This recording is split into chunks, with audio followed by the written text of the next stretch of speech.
Every generation has its favorite sentence. Back in our day, people were tougher. Back then, people were smarter. Creativity used to be real. Now it's just copying trends. And today, apparently this generation can only scroll, swipe, and complain. But pause for a second. If this generation is truly less intelligent and less creative, why are they living in the most complex era in human history? Why can a 20-year-old build a global business from a bedroom? Why can a teenager produce studio-level video edits from a phone? Why are new cultural trends born, spread, and reshaped in a matter of hours? Maybe the problem isn't the generation. Maybe the problem is how we define intelligence and creativity. Let's talk about it honestly. No romantic nostalgia. No dramatic generational blame. 1. The young people are worse myth is ancient. Complaining about the younger generation is not new. The Greek philosopher Socrates was reportedly critical of the youth in his time, describing them as disrespectful and undisciplined. That was over 2,000 years ago. Think about that. If every generation has been the worst generation at some point, maybe the accusation says more about human psychology than about actual decline. Throughout history, older generations see change as decay. Younger generations see change as normal. And statistically, across much of the 20th century, average IQ scores actually increased. This phenomenon is known as the Flynn effect. So biologically and cognitively, humans didn't suddenly become less capable. Something else changed. 2. The brain is adapting to a new environment. Previous generations grew up with books, radio, limited television, and slower information cycles. Today's generation grows up with smartphones, 24/7 internet, algorithm-driven content, and infinite notifications. Platforms like TikTok, Instagram, and YouTube feed the brain constant short-form stimulation. The result? Shorter attention spans, rapid context switching, and lower tolerance for slow, linear content. But here's the key point: shorter attention does not equal lower intelligence. It means the brain is optimizing for a high-speed environment. Human brains are adaptive machines. If the world speeds up, cognition speeds up. Older generations trained for deep focus over long periods. Younger generations are trained for rapid pattern recognition and multi-stream processing. Different strengths, different weaknesses. 3. Creativity didn't die, it mutated. Many people argue that creativity used to be more authentic. They point to classic works like The Godfather long, layered storytelling. They compare it to 15-second viral videos and say, see, we've declined. But that comparison misses something important. Creativity is shaped by medium. Renaissance artists created oil paintings because oil painting was the cutting-edge medium of their time. 20th century filmmakers mastered cinema because cinema was the dominant storytelling platform. Today's creators master short-form storytelling, mimetic language, remix culture, cross-platform narrative. Creating impact in 8 seconds is not easier than creating impact in 2 hours. It's a different constraint, and constraints create new forms of creativity. Memes, for example, are not lazy humor, they are compressed cultural commentary. They require shared context, speed, and timing. That's not the death of creativity, that's evolution. 4. Information overload is the real disruption. In the past, knowledge required effort. You had to visit a library, buy books, take formal courses, spend years researching. Now, almost everything is accessible online. But abundance creates a new problem: overload. When information is scarce, we value it. When information is infinite, we struggle to filter it. The modern challenge isn't learning, it's selecting. This creates the illusion that people are less deep, but often they are overwhelmed, not incapable. The brain under constant overload prioritizes speed over depth. That's adaptation, not stupidity.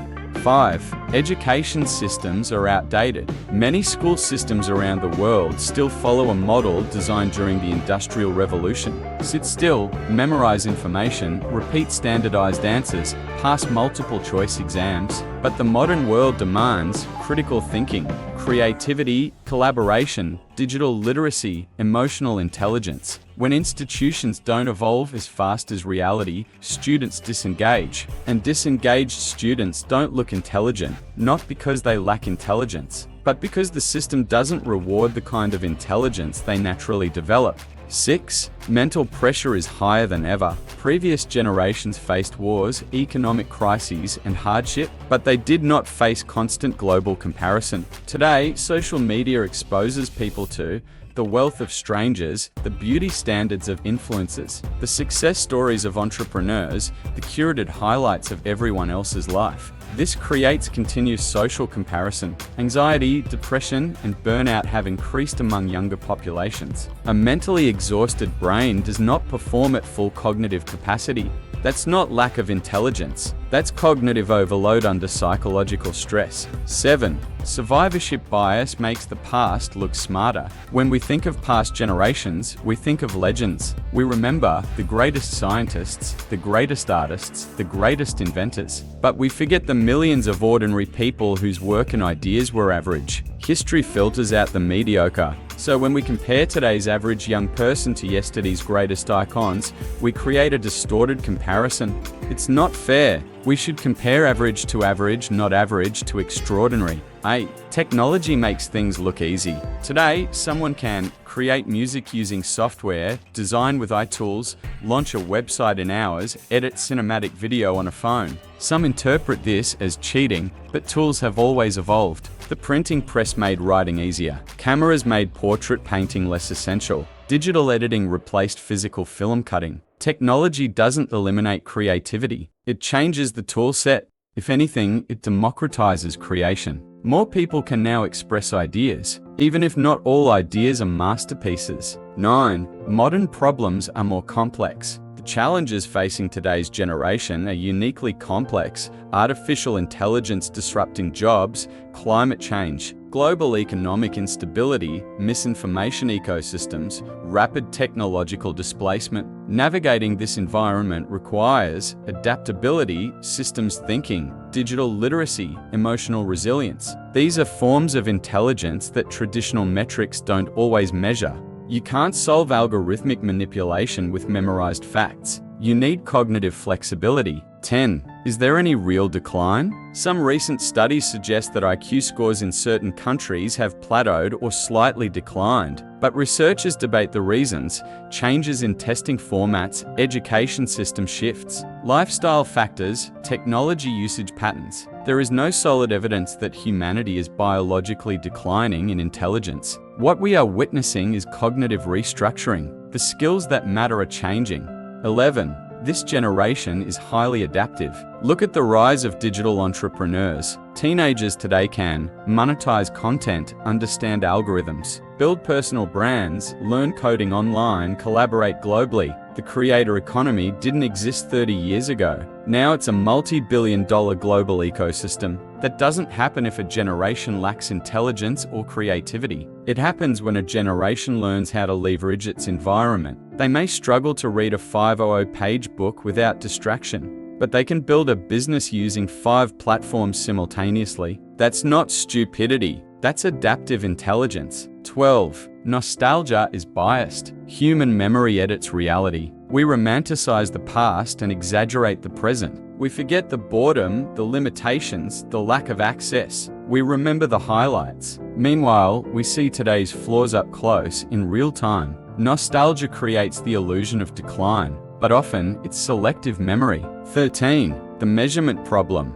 How do we measure intelligence? Standardized tests? Academic performance? Book reading duration? What about speed of learning new tools, cross-cultural communication, digital navigation skills, creative remixability, social media literacy? Traditional metrics favor older structures of thinking. Modern intelligence often expresses itself differently. If you measure a fish by its ability to climb a tree, it will look incompetent. But that says nothing about the fish. 14. The real risk: shallow environments. Now let's be honest. There is a real risk when algorithms reward emotional extremes, outrage, short attention cycles, surface-level content. Deep thinking becomes harder to maintain. If a generation grows up without practicing long-form focus, critical evaluation, slow reflection, then cognitive depth can weaken. Not because of inherent inability, but because of environmental design. Technology is neutral.